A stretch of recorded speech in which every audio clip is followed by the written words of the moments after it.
Hey everyone, welcome back to another episode of Riverwalk Talk. My name is Chip Harrington. I started this show a little while ago to kind of highlight some different people or issues we have, not just in Ludlow, because that's where I'm from, but from all over the region. And many people may not know this, but I originally started my career as a correctional officer over at the Sheriff's Department in Hampden County. Started off at the old York Street Jail back in the day, and then we came over to the Stony Brook facility here in Ludlow. Still have a lot of great friends that I work there with, and still in close with a lot of people. And many people don't even know this part. I actually still work in corrections for the Department of Correction, doing some curriculum and programs and things like that. But one thing that I can say, when Sheriff Ash was the sheriff of Hampden County, he was a really progressive and kind of a leader when it came to programs, and really kind of changed how people thought about corrections and supporting individuals who might be justice involved. So I figured, we are here in town. It's a great facility that they have over there, but I think it would be great if we can have a chance to talk to Sheriff Nick Cocchi. How are you, Nick? How you doing, Chipper? Chipper? Man, come on over. All right. So I appreciate that. So I reached out to Nick the other day and said, hey, I'm doing this little thing where I walk in the Riverwalk and we talk for a little while, and you accepted my invitation. I appreciate that. Love to do it. Yeah. So I've known you for a long time. Let's start walking. We'll go this way over here. I've known you for a long time. I was thinking about this the other day. I'm like, the first time I think I met you was when I was a lifeguard in Hampden Pond. That's right. And your brother used to collect the money for us out there. And you'd come in and, I think I got about 4 or 5 years on you. I don't know exactly, but you were just like, you haven't changed a bit. You're the same Nick Cocchi then than you were, that you are now. So it was you always had that kind of big personality kind of a thing. So I'm very happy for you, all the success you've had. Well, I can always tell you, Chip, one thing, coming up behind you in high school, you've always had a great reputation, number one. And then for whether it was through football, athletics, and then just your engagement in the community, especially the town of Ludlow, which, we always thank you for your service there. You've done a lot of great things for the town of Ludlow. And then lastly, when I started at the jail, you were already there. Yeah. I remember it was always good to see a familiar face. Yep. And then you moved on to bigger and better things. But I'm still there. And you're still there. But yeah, well, 32 years later. We'll talk about that as well too. So, but yeah, I do remember when you walked through the T and I was like, hey, this is Nick Cocchi. Were you summer help originally? I was. I started as a per diem. Yeah. Yeah, came right through. So yeah, let's talk about that in a few minutes. But first one is, how are you doing? How's everything going with you? I'm doing great. Obviously, I had a trial and tribulation back in September, and it was certainly not my finest moment. Yeah. And it was very humbling, first of all, but I think very embarrassing, and so I. You sit back and you ponder. What do you do? And as the sheriff, I had to put the sheriff's office, not Sheriff Nick Cocchi and not Nick Cocchi the man. Mm-hmm. I had to put the sheriff's office first because the seat is so much bigger than the person. Yeah. And there was no other way to handle it but to take full responsibility. Again, it was not my finest moment, and my parents always raised me to be the best version of myself. Yep. And that night I wasn't. And, so the embarrassment and the humiliation comes with it. But you know what? I'm very comfortable in my skin, as you kind of alluded to earlier. And, I am not perfect. I am human, and I made a big mistake.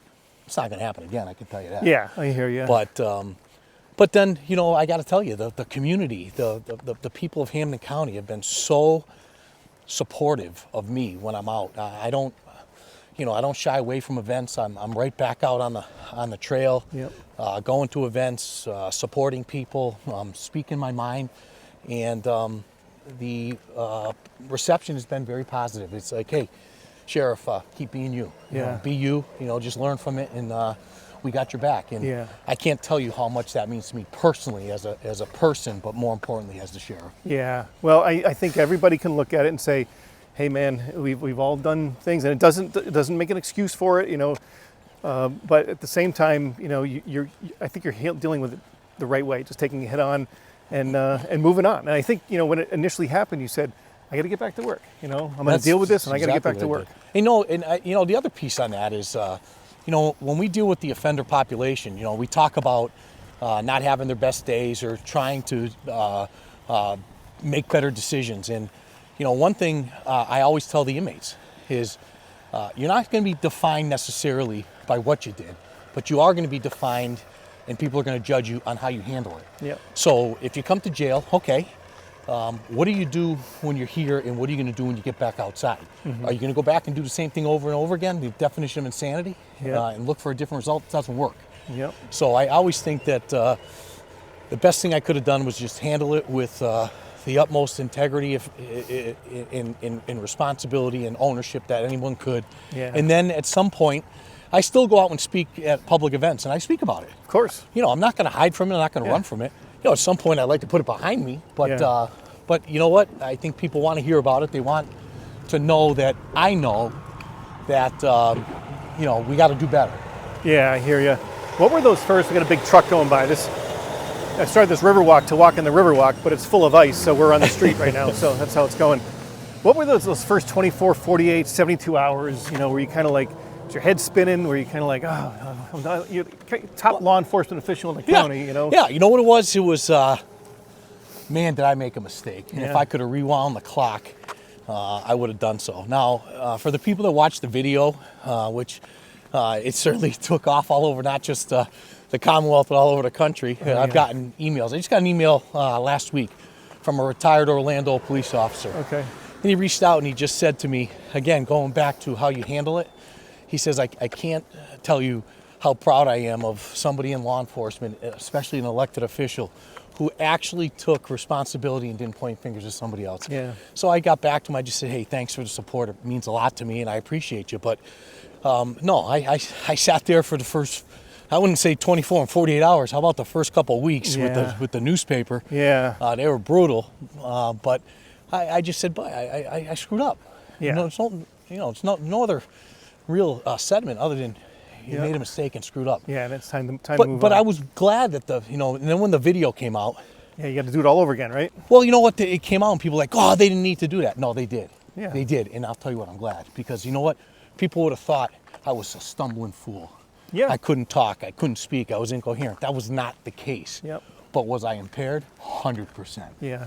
100%. They call it distracted driving now. Yeah. And there's no question that I would have fell under that category. So now you just you take your medicine and you can move. And you move forward. Another takeaway from the video, the trooper. I thought the trooper handled it really. I think it was a trooper. Yeah. I thought the lieutenant. trooper. Oh, was it okay? I thought just the interaction. Couldn't see his face. It was body cam video, but I thought he handled it pretty well, considering it was a very stressful situation for everybody involved. You know, when I was walking out of the barracks, going home, I looked up and I'm working in law enforcement. You certainly know the ranks on people's collars and shoulders, and there happened to be a major there. So they called in the big boss out west. Yeah. Oh. And I understood why, because you got to go by the numbers. Yep. Nobody wants it to look like something was either swept under the carpet, or nobody wants to make it look like it was a witch hunt. Yeah. And I can tell you, I have the utmost respect for the Massachusetts State Police. I still believe they're one of the finest agencies, not only in the Commonwealth, but in the country. And, hey, we move on, we move forward. The following week, I had a captain come down and ask if we could partner up with the contraband issue that they're overloaded in. Could we help them out with some space for contraband? And I said, absolutely. We'll do whatever we can to be supportive. Yeah, because the job still needs to be done. So, well, I appreciate all that. And, let's switch gears a little bit and kind of go back to what we were talking about initially there. So, what was your ascension? Like I said, when I first saw you walking through that T area back in, 94, 5? What year did you start? I started in 1993. 93, okay. Summer of 93. I started in 92, so you came right after me. So, like you said, you just mentioned all the ranks we got. Let's go over here so we don't slip. I don't want to be responsible for knocking the sheriff down today. Don't worry, he gets knocked down, he's getting back up. You're just like The Rock. That was a nice segue, Chip. You're just like Mike Ash. Yeah. The Rock. So what was your ascension to? Obviously, you're an elected official now, but you've touched every corner of the sheriff's department in Hampden County. Well, again, I think Sheriff Ash had a plan. If I was honest with you, he never let me onto it. Even when I announced I was running for sheriff, he wasn't right there to begin with. He said, "Go earn it." I remember. But I started as a seasonal correctional officer for the summer. Yep. And then I asked the sheriff if I could come on full time. He said, "Okay." He says, "I'll put you in the next academy. However, you got to go to school full time, get your degree. Yeah. I said, well, that's a deal. I'm not Yeah. going to get my degree.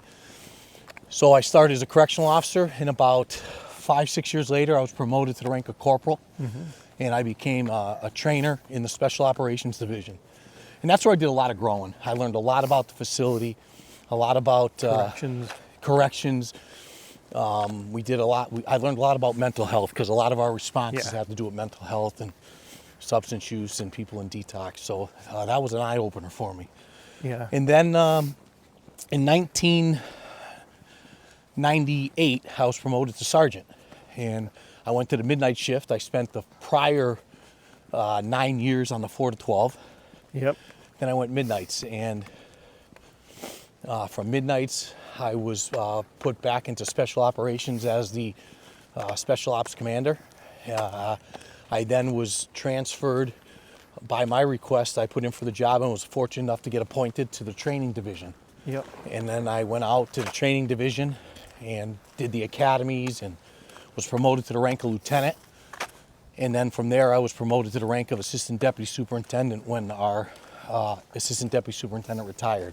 So I took over the entire training bureau. Yeah. That was a great experience. I loved every minute of it. Yeah. You touched all the staff with all kinds of different training, all the new hires. Yeah, and you can help mold the future of the department, right? As far as like confidence, being strong, not only mentally but physically as well. And I thought the other part was, I enjoyed it so much I didn't want to leave. And then I got a call one day from Sheriff Ash, and it wasn't even something I put in for. He says, "Nick, I'm moving you." I said, "Oh." I said, "Where am I going?" Yeah. He says, "You're going to go up to the vacated C7 through 10, which is the old women's unit." He says, "And we're going to start an inside the fence reentry unit." Now, I'm a special ops guy, a tactical response team guy, a trainer. I didn't know much about reentry. Yeah. And it was the best thing for my career. Absolutely. So I went in and we opened up a reentry center in the gym. We had inmates from the high medium facility go in and out of the facility, which is unheard of. And then we took that unit and moved it up to C7 through 10. And then from there, Bill Curley retired. God rest his soul. What a great man he was. Yeah. And the sheriff appointed me to Billy's job. And I became the inside assistant superintendent of operations. And I worked closely with John Kenny. Yeah. So, like I said, you've touched every corner of it, and then Sheriff Ash, decides to retire. But before we talk about that, as far as getting into the position and maybe the challenge that you first maybe walked into as being, the newly elected sheriff, because Mike Ash was known throughout the entire country as being, and Hampden County is still known as being one of the more forward-thinking, progressive departments in the country. Without a doubt. And you've carried that torch well. But so we talked about staff. Let's talk about the offender population. We were talking briefly before we kind of started that, because I work for the DOC. So we have the guys that are 2.5 years or longer. They're sentenced long sentences, older population. The counties, you guys are dealing with really young kids. I say kids because a lot of them are, and we're in both of our sides, a lot of mental health and the substance abuse, and how challenging the substance abuse is out there. What kind of things have changed over there so that, because everything is all about reentry, right? 96% of the people that I work with are coming back to the community. Yeah. Same for your population. What do you guys got in place to support them? Well, I think first and foremost, 2007 was our highest count. We had over 2,300 people incarcerated. And just Hampden County. Just Hampden County. Yeah. And what we saw is in 2018, they had the Criminal Justice Reform Act of 2018. Yep. And it really changed the amount of people that were going to jails and prisons. Yep. I'm not saying it's good. I'm not saying it's bad. Right. I think that diversion, which was part of that, has helped a lot of people that are afflicted with substance abuse and substance use. I think the mental health component has helped people get some support and help without going to jail. And I think those are good things, and we got to do more of that. Yep. However, I think there's still a lot of people that are on gun charges that belong behind the fences and behind walls that are being given these chances that I think should be given to the lower level nonviolent crimes. So the population of offenders dropped. So the ones we are getting are angry, violent, assaultive. Our staff assaults have gone up. They are very impulsive. They really don't think about their actions before they do something. They don't understand the consequences per se. So it's a tougher inmate, and I know you know that. What do we do for them? We start by starting re-entry on day one. As soon as you walk into the fences and you walk into our intake discharge area, we start assessments and getting you ready to go back to the street. Yep. So we talk about anger management, domestic violence, vocational programming, meaning building trades, graphic arts. You still have the welding. industries building, right? You still Yeah. have the Oh, industries, yeah. And we've upgraded all the industries to be appropriate to what the jobs are being offered here in our community in Hampden County. Right. So there's a lot of work going into preparing our offender to be better prepared to go back to the community and have a better chance of being successful, being law-abiding, and being productive. So that's nuts and bolts. That's what our job is, to participate in public safety. What does that mean? We're participating in public safety by putting an offender back to the community that is less violent and more likely to be successful and law-abiding. Right. Reduce recidivism, right? That's it. That's And we're proud of our recidivism rate. Yeah. It's one of the lowest in the country.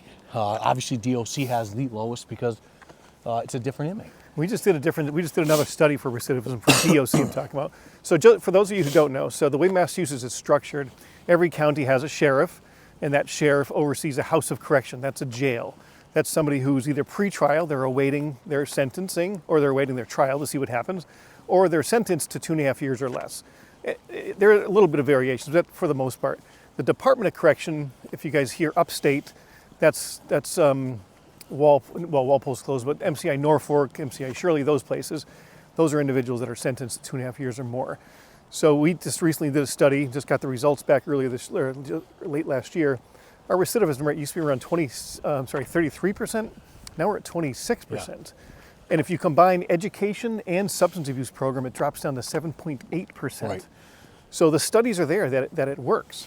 The challenge is incentivizing people who are justice involved and incarcerated to get into the program. So we offer good time and things along those lines. And you guys do the same. We do. I think the most important thing we do is our after incarceration center. And now we call it the all-inclusive support center because you don't have to go to jail to reap the benefits of the services. Yeah. You can walk right in off the street if you need a job, if you need housing. We're going to work with everybody and anybody. And we have 90 people a day travel through that building, which I think is just incredible. Yeah. It's yielded, again, low recidivism rates. Our 1-year rate is 15%. Our 3-year rate, which is the one you're talking about, is 34%. Okay. And for county corrections, that's fantastic. It is fantastic. It really is. Considering the person that you have coming into your doors. Going back to, we're going to go over here while we chat a little bit. Sure. Going back to the criminal justice reform that you talked about a few minutes ago. Let's go this way so we don't have the sun behind us. Criminal justice reform, you talked about the DOC or corrections in general, really at the tip of the spear when it came to that reform. And my take on it, and you kind of alluded to a little bit, is that there were some great things in that legislation, but at the same time, the people who make the laws don't always understand what's happening behind the walls or in police departments and things along those lines. So a bit of a knee-jerk reaction in some cases, and you have to deal with it. But I think as it's evolved over time, you guys have done a really great job of making those changes. Yeah, the changes came with good heart and good intentions. Yep. However, when legislators are making laws that affect the daily operations of a correctional institution, I get concerned about that because they don't understand how the climate can change. Yep. Well, when they went to no-cost communication for the inmates, they had no idea that the inmates are going to run the phone system. And now, to use the phones, some people are having to pay more, and whether it's commissary, candy bars, or money, than they had to pay when they were using the phones and having to pay for them. So these are things we try to report back out to the legislature and say, look, a great intention, unintended consequences, but but how can we work together to refine it to where it accomplishes what you want and what we as correctional institutions need to have happen as the correctional professionals. We've had a lot of good changes, and I have to give all the accolades to the staff, Chip. Yeah. And I think you know this, knowing a lot of the staff that work there. We are blessed in Hampden County to have wonderful people. And I'm not afraid to say, and I'm not ashamed to say, that quite a bit of them come from the town of Ludlow. Yeah, it's true. And that was part of the deal when we opened up. There was a certain percentage. Yeah. And Well, Larry Nascimento negotiated that, him, Bill Rooney, those guys. unbelievable. Yeah. And I'll tell you, it's yielded some great leaders, great superintendents, and great staff. And it's nice to go to work and see people you went to high school with, people that you've looked up to, people that you've either babysat in the years past that have come aboard. What we've tried to do at the sheriff's office is make it almost like police departments and fire departments. I love bringing in family members. If a father worked there, bringing in his son or daughter, or a mother worked there, bringing in family or aunts and uncles, because there's a sense of pride and there's a sense of family. Yep. And we got about 1,200 employees there at the sheriff's office. And when I tell you we're a family, we truly are. Dysfunctional at times. Oh, yeah, no doubt. Just like any other family in doubt. America, but we're a family. And when something happens, we rally around each other, we support each other. And I am one blessed human being. Sheriff Ash, when he handed me over his keys to his car, he says, "Nick, hey, nothing better than having a car, huh, kid?" I said, "Yeah, Sheriff, thank you." And he says, "But I'm going to leave you a legacy." And I said, "A legacy? A legacy of what? I mean, you're the man. I know that. I've learned from you." He goes, "No, I'm going to leave you a legacy of good staff." He goes, "I've made it a mission of mine to interview every single person that got hired." It's true. I do the same. And he said, "But I'm leaving you good people, and good people will bring you to the levels that you need to be brought." And I will say tenfold, he was 100% right. I'm very grateful for his leadership and his mentorship. He's the godfather of modern day corrections. He really There's is. no secrets about Yeah, that. in the whole country. And when I travel around the country, and I'd say I'm from Hampden County, Massachusetts, and I always go Springfield, Hampden County, Mass, people snap their heads because they know the work that we do here. And having it in our backyards, we maybe don't appreciate it. Yeah. And working there, I don't think many people appreciate it enough. But we are very fortunate. We have a great facility. We've had great leaders in the past, and my job is to simply continue to provide the resources and the tools for the staff to continue to go in there and make an absolute impact on people's lives. And that's what we do every day. We're in the people business, and I know you're in the people business. And this generation today, these younger kids, and I'm talking to you if you're out there listening, we got to put the phones away, and we got to start communicating. We got to start having social skills, because with social skills and communication skills, anything's accomplishable. Yeah. But when you don't know how to talk to people, and you think that there's this sense of entitlement because you wear a badge or you wear a uniform, that's not how it works. Yeah. That's not how life works. And when you think you're bigger than the law, or you're exempt to the law, it doesn't work that way. Yeah.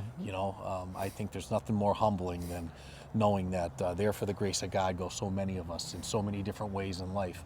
And when we take that mantra into our work, I hire every person. I ask them to exhibit 3 qualities: compassion, professionalism, and respect. Yep. And if you can be compassionate to your coworkers and to the justice-involved men and women, you're not going to have a problem. Yeah. If you're respectful and you're professional with your coworkers and the justice-involved population, you're not going to have a problem. Yeah. You're going to be successful. Yeah, I totally agree. And some of the people I'm closest to this day are guys that I went to the academy with, and started over there and worked because sometimes when you're sort of, we say, in the trenches a little bit, you know who's got your back, and you know who you're going to support. Changing the gears one more time a little bit. So with criminal justice reform, that changed how local police departments operate. Yeah. Somebody like myself, who's a part-time police officer, went to the Reserve Academy. A lot of little towns can't afford, or they just can't keep the guys on because they had to go. We all had to go back to the academy and get another, full-time certificate. Then that kind of gives you an opportunity as sheriff to kind of step in and support. I know you guys are doing police work, like more police work now than you ever have, like in the street. Yeah, I like to call it. When I first came into office, I wanted to do something that was different than just what Sheriff Ash did. Yeah. As an elected individual, you want to put at least a small thumbprint on something you do in your administration. So the Massachusetts sheriffs historically did corrections and they stayed away from policing. But it's in the statute. And my thought is how can I be more involved in the community? I wanted to be a force multiplier. I didn't want to take over. I didn't want to take someone's job. I didn't want to take anyone's details. I wanted to be a force multiplier. How can we continue to help the community and support our local cities and towns? And I learned quickly that you can push your way to the door, but then you got to knock and you got to be welcomed in. Yeah. And it's been working great. I mean, when we're in the city of Springfield, I just met with Superintendent Larry Akers last week. He invited us in. We're going to split the school's resource officers with them. They just can't staff those amount of positions because there's so much demand on calls to service. And you know this being in Ludlow. The number of calls are just astronomical. A lot of them are geared around substance abuse, mental health issues, domestic violence. And those are important and those are very volatile. So you got to have the men and women, the patrol men and women on the streets doing that. So if we can help in any way, whether it's through Chapter 90 in West Springfield, doing 209As in Springfield, Chicopee, and Holyoke, and places like that, it's just our way of contributing to the community, and that's what we want to continue to do. Be a part of what I consider to be the best county in the Commonwealth, because not only because of the Basketball Hall of Fame, but because I really believe that we got the great people out here that believe in the missions that we're working towards, which is safe streets, community support, and trying to make our community better, one person and one day at a time. Yeah. Well, let's see. You've got the water division. You got the horses. Yeah. When are the planes coming? When's the rocket ship? When's the Hampden County? What's next for you guys? Well, you know, I've always said we're very blessed. We have the second largest budget in the Commonwealth for sheriffs, and that's because of the programming aspect that we do. Right. Because of the programming we do, we're allowed to have the staff that we have. And when the counts dropped a little bit, we have the ability and flexibility to move some people around to support the community on a proactive approach. See, I'm elected. You think I want to be writing tickets to people all the time? No. Yeah. And I tell my Good deputies point, that. Do we want to be out arresting everybody under the sun? No. If there's a need to ticket somebody, we're going to ticket them. If there's a need to effectuate a lawful arrest, we're going to arrest them. Right. But if we can be proactive and we can be in the community and we can deter the people that we know better than anybody that have come in and out of our doors, and we see them on the street corner, we see them, you know, looking like they're about to do something shady, and we can say, hey, Jimmy, knock it off. We're watching you. And we can deter that. That's where I think we're going to see a lot of support and reduction in hopefully what I consider the nuisance crimes inside the cities and inside the towns. And also too the wait, I thought they were in the way. In the school resource officers, you just mentioned those a little bit. Those are really important. Getting law enforcement involved, because a school resource officer. I was on the school committee for many years in town and advocated to have one for every single every single building, because it's not just about talking to kids that day. You get to know the family. They get to know you, and you know the backstory. Trust. So when something does go down, you're like, hey, I know what's going on. Let me go talk to them. And the other thing too about the SROs, school resource officers, school department pays for them. So that's 10 people off my payroll, saving the taxpayers money, but yet we're doing a service to the community. It's a win-win as far as I'm concerned. And the work that we're allowed to do there and the engagement that we have through our truancy division, we see an impact there. And I have to say, for some reason, and I don't know what it is, I don't have the tangibles on this, my deputies are very well received in the community. They are not received as police officers. They're not. I don't know why, because they go out there, they look the part, they wear the uniform, they have the weapon on. But when they have the star, people know it's the sheriff's office. And I don't know if it's because many of the people we're engaging with have either come in and out of the jail to visit somebody or they were there on their own. But again, you treat people with professionalism, respect, and compassion. That builds trust. And when you build trust, you can have a relationship just about with anybody. Yeah. And Hampden, it's a big county, right? I mean, it is. Was it 11, 9? How many cities and towns we got? 23. 23, what am I saying? Yeah. 23 throughout Hampden County. And if you look at, how the state is structured, it's really, you're the hub of Western Mass, but at the same time, to your point, we have one of the most active departments. All these departments, Springfield, Holyoke. You've got some heavy hitters in this area over here. So to have the support of the sheriff's department, I mean, Brian Keenan's the chief of Holyoke now. So happy for him. He's going to do a great job. Me, you, and him, we all worked together That's right. back in the day. And he's great for that position. But to have the support of the sheriff's department for somebody like Brian or the superintendent in Springfield has got to be very, I guess, comforting knowing that you got their back too. So you look at the services we provide. I get a call from the principal of Central High School, Tad Tokars, dear friend of ours. Yeah. Nick, I got a couple classrooms and I got a couple rooms that need to be painted. I call Ray Rivera. He's our Springfield painter. He goes in there, bang, knocks it out. Brian Keenan, hey, I'm just coming in. Any way we can do a little spring cleaning in here with some of your guys? Absolutely. We go in there, we do those things. No cost to the municipality. We get our offenders out, our justice involved men and women. They feel a sense of gratitude. They're treated with respect and dignity. See, that's the key. I will never send any of our inmates or offenders or residents anywhere unless they're treated with respect. Yeah. They go somewhere and they're not treated fairly, I'll pull them out of there in 2 seconds. But they're treated with respect. Now they're dealing with law enforcement. Now they're dealing with the school department. And they're in there and they're seeing that their work is changing the environment in which others are going to live in. Yep. So again, Sheriff Ash and his brother Jay had so many great visions, and the fact that I've got to learn, and we both grew up there, and I've got to understand and really got to refine some of these programs. It's been a blessing. Yeah. I love my job.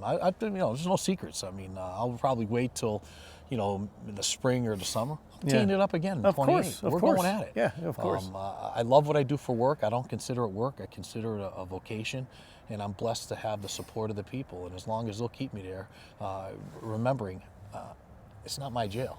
It's their jail. Yeah. I just get the opportunity, the awesome opportunity to run it every day. Yeah, with some good people. With great How about that building behind us? At the clock tower. How cool is that growing up in town, right? And it's working now. Chip, you want to hear something? Right now we're working with DCAM. The sheriff's office is this close Yeah. to having this first floor for a training center. Really? And not only a training center for the sheriff's office, but for all the local police departments, especially Ludlow Police Department, even though they have training areas in their building, but to look at anybody in the town of Ludlow who wants to come and have a conference center, Okay. a gymnasium. They want to do a staff appreciation exercise. We're going to be here for them. And so we're very close to locking that in, and it's going to be exciting. Well, right there on the first Right floor here? First floor. Some breaking news there from Sheriff Cocchi. Yeah. And I'm sure, the GRs are living over here now. My in-laws are living here. They took me for a tour of these, what do they call them, apartments? Yep. They're absolutely They're gorgeous. beautiful. They're yeah. beautiful. Yeah. Yeah, Leon and Diane are up there right now. That's awesome. Yeah, so they're good. It's great to have that back up and around, and getting that clock tower working again like it That was is a now. big thing for you, huh? It was a big thing. It is a big thing. Broken window syndrome. Yes, absolutely. If the clock's not working, Yeah. are we working as a town? No, I thought that was great. And this place looks fantastic. Yeah, it is. It's really great. And then, it's a lot of state funds involved. I know this whole Riverside Drive we got and getting all the services up and down. So having these mills here in Ludlow is really, it's a good shot in the arm for this area and the whole community. So. Well, we got a great partnership with Chief Valatis. He knows about our endeavor to come here, and we're going to offer that up to all of his men and women, the fire department, whatever they need. Hey, I'm a Ludlow resident through and through. I'm so proud of being a Ludlow Lion, and if there's anything we can continue to do at the Sheriff's Office for the people of Ludlow, please let us know. We're there for everyone. Maybe people don't know this, but this kid was an amazing soccer player. Then hockey season kicked in, great hockey player, and then baseball. Three sport athlete all through. And your son was is an amazing athlete. Yeah, well, he was better than I am. Was he? I don't know. You were pretty good. I was a grinder. You definitely were. I loved it. Yeah. Sports was what made me tick. You go back, and I always like to look into some of your brother Joe's posts, and I look at those old football pictures, and you look in the back, and there'd be hundreds, if not thousands, of people at the game. Oh, the Thanksgiving Day game? And when we would play at Whitney Park against Cathedral at 4 o'clock in the afternoon, there'd be thousands of people there. And then when my son was playing, they'd play night games. They had lights, and be there to be a couple hundred. Yeah. I'd love to see the school camaraderie, that esprit de corps, come back, and I think it'd be something that would be great to see again. Yeah, it's good. It's good for the kids. Good for everybody all Sure around. is. Well, Sheriff, thank you so much for coming out. I really do appreciate it. It was My good to see pleasure, you. Chip. And for those of you who don't know, it's about, what, 20 degrees right now? We're both Yeah. freezing. It's a little chilly out here. Yeah.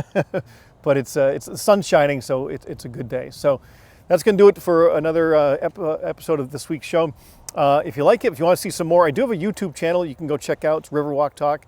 I have all my shows on there. But if you have ideas, shoot me a text, send me a message. If you have some people you want to see on the show, I'll be happy to have them on. So that's going to do it. Thanks. Take care.